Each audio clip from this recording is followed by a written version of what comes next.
conozco pues que la pintura nace de la espiritualidad que en su mayoría era ejercido por nuestros Jaimaná, que son los líderes espirituales que conectan al Emberá con ese mundo espiritual. Ellos utilizan la fruta del Kipara para hacer los diferentes diseños que hay y que actualmente utilizamos nosotros.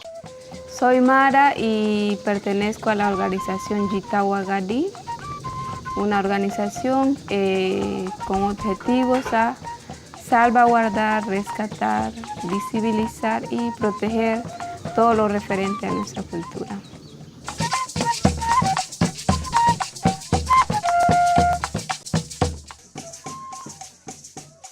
Yo hace como 5 años atrás, cuando realmente inicié en el proceso del equipo de trabajo de las autoridades tradicionales, es que empecé a ver la importancia de conocer y de valorizar nuestra cultura, y ahí entonces empezó el proceso de fortalecer esa parte que me faltaba, el tema cultural, y entonces ahí empecé a pintarme y también a investigar por qué se pintaban y cuál era el significado que había.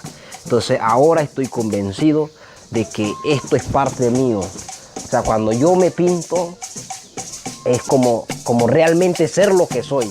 Cuando no estoy pintado es como ser cualquier otra persona. Pero cuando yo me pinto, entonces me doy cuenta que, o sea, yo soy de verdad Emberá.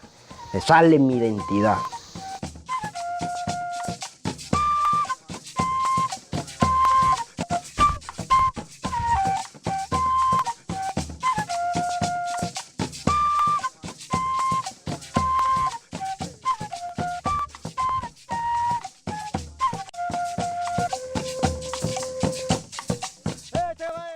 Soy Sara Omi Casamá, actualmente presidente del Congreso General Emberá de Alto Bayano.